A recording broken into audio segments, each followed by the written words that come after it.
सिद्धि की शादी के बाद वो ससुराल चली जाती है। पीछे रह जाती है भाभी रानी। सिद्धि के ससुराल जाते ही भाभी कहती है, अरे वाह जी वाह, सारे कपड़े मेरे। हाय रे पैंट, अरे वाह वाह, मजा आ जाएगा। अरे ये सिद्धि की अलमारी के सामने खड़े होकर क्या बड़बड़ा रही है?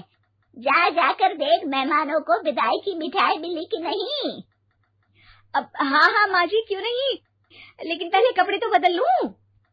अब रानी आ जाती है सिद्धि के उन कपड़ों में जो वो ससुराल जाने से पहले घर छोड़ जाती है। अरे रानी, कुछ दिन रुक जाती। अरे ये तो सिद्धि बिटिया को मैंने ही दिया था, बड़ा ही फबता था उस पर, तुझ पर तो कुछ खास नहीं लग रहा। अब वो ना मेरे सारे कपड़े गीले थे तो सोचा पहन लूं। वैसे भी सिद्धि को कौन सा भी पुराने आउटडेटेड कपड़ों को पहनना है। वैसे भी ये सूट तो मैंने तभी पहना था, वैसे खास है भी नहीं ये। हाँ ठीक है, लेकिन ना मेरी सिद्धि पर तो जमता था। सारे मेहमान चले जाते हैं और सिद्धि ससुराल से मायके पहली बार आती है। अपना घर, अपना कमरा, अपनी अलमारी। ये बोलकर जैसे ही सिद्धि अलमारी खोलती है तो सामने उसके कपड़ों की जगह कुछ और ही रखा होता है। माँ, ओ माँ, जरा कमरे में तो आना। सास और रानी वहां पहुंच जाते हैं। रानी ने पहनी होती है सिद्धि की जींस और टी शर्ट। अरे भाभी, ये क्या? ये तो मेरी बड़ी ही महंगी टी शर्ट है, इसे आपने घर में क्यों पहनी है? अरे बहुत मिलती है दीदी ये चौक की मार्केट में, 150 में। ओ भाभी प्लीज, ये एरोपोस्टल है, 2000 की एक टी शर्ट। ओह 2000 में तो दीदी 4 साड़ी आ जाए। अब क्या बोलूं भाभी, ये मेरी अलमारी में छोटू के कपड़े, तो मेरे कपड़े कहाँ है? मेरी अलमारी में। अब दीदी आपको कौन से पुराने कपड़े पहनने थे? माना भाभी, लेकिन मैं जब घर आती तो यही सब पहनती ना। अरे तुम तो बड़ी कंजूस हो दीदी। खैर वक्त आता है जब सिद्धि ससुराल के लिए रवाना हो रही होती है। अरे रानी, अंदर से सिद्धि का गिफ्ट ले आ, लड़की पहली बार ससुराल से मायके आई है। रानी अंदर जाती है और एक सिंपल सी साड़ी लेकर बाहर आ जाती है। ये लीजिए माँ जी। सास बेटी को गिफ्ट देकर ससुराल भेजती है। अगले दिन रानी एक सुंदर सी साड़ी पहनकर सामने आती है।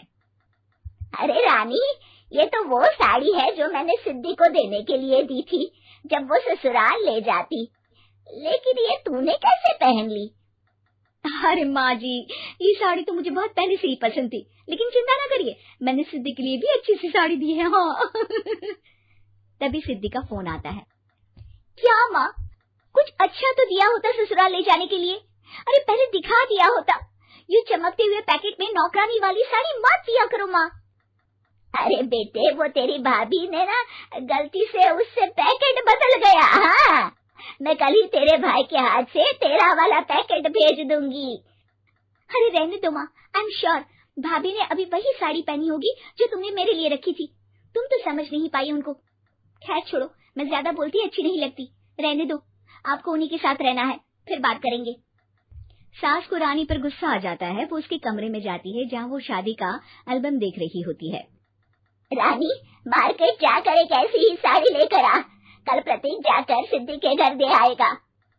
अरे क्यों माँ जी, कितनी साड़ी देनी है दीदी को? यहाँ कोई सेल लगी है क्या? अरे चुप कर, मेरे बेटी के हिस्से की साड़ी खुद पहन ली, अब ज्यादा ज्ञान बांट रही है। एक दिन सिद्धि का फोन आता है। माँ, मेरी सास ने आप सबको खाने पर बुलाया है। सारे लोग सिद्धि के ससुराल पहुँचते हैं। खाना खाकर वो लोग निकल रहे होते हैं कि सिद्धि की सास सभी को गिफ्ट देती है। अरे बहन जी, बेटी के घर का खाना खा लिया, यही बहुत है जो आप ऊपर से गिफ्ट भी दे रही है। अरे बहन जी, आप भी कहाँ इन बातों पर विश्वास कर रही हैं। सास सभी को गिफ्ट देती है, लेकिन रानी को जो साड़ी देती है वो अजीब सी हरे रंग की, लाल रंग की बड़ी छाप वाली होती है। अरे छी, ये कौन पहनेगा? सासू माँ को तो जरी वाली इतनी सुंदर, और मेरे लिए ये नौकरानी वाली। अरे भाभी, दरअसल मैं जब भी घर आती थी आप वापसी में ऐसी ही साड़ी देती थी ना, तो माँ ने सोचा कि आपको आपकी पसंद की ही साड़ी क्यों ना दी जाए। बेचारी रानी, बोलती भी तो क्या। सिद्धि और सास रानी का चेहरा देखकर हंसने लगती है, तो रानी समझ जाती है कि अपने ही बिछाए जाल में वो फंस चुकी है।